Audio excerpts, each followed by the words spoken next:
I'm going to tell you something you probably already knew, or were at least feeling deep in your bones.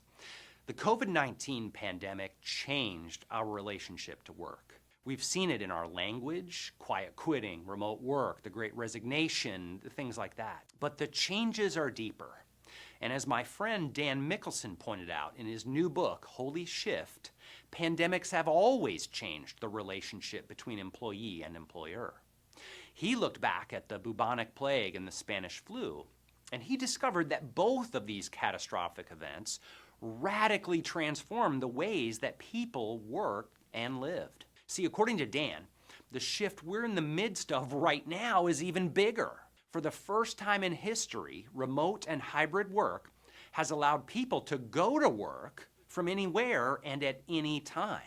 And the companies that will win with people, just like those who won after past shifts, are those who will adapt to the new reality rather than fight to go back to the old ways. And although his book starts with a history lesson, much of Dan's prescription for leaders comes from his personal experience leading companies and original research that he did for the book. It was the personal lesson that was the most painful.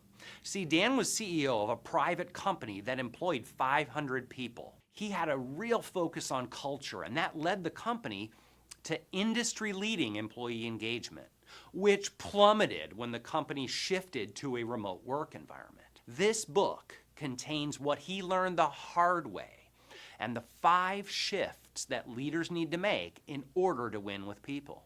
Those shifts are: shift from culture as a tactic to a strategy, pivot from bring back to bring together, migrate from macro to micro, move from managing to coaching, and evolve from evaluation to conversation. Now, I don't have time to cover all these in depth, but I do want to highlight a couple, starting with the shift from viewing culture as a tactic to viewing it as a strategy. See, Holy Shift is spot on with this. That's what we mean when we say that culture eats strategy for breakfast. See, I've seen businesses who have a culture committee, or who think that culture is something that HR just does. But culture is much bigger than that. It's who you are, what you stand for, and what you do.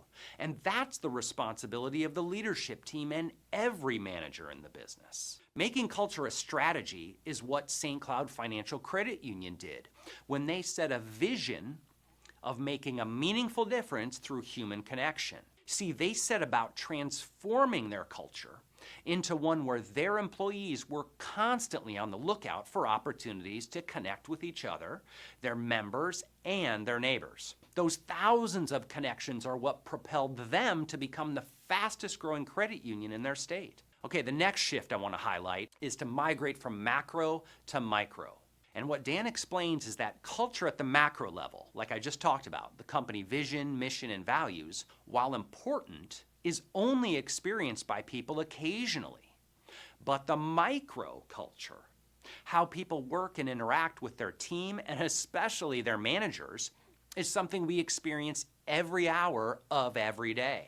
For years, we've known that the customer experience must be individualized, so why would we think it would be any different for the employee experience?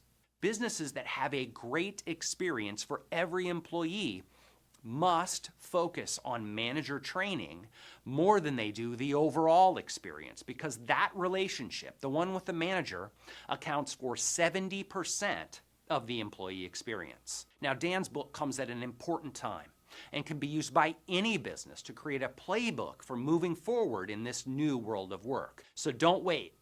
Get a copy, read it, and make your own holy shift to win with people.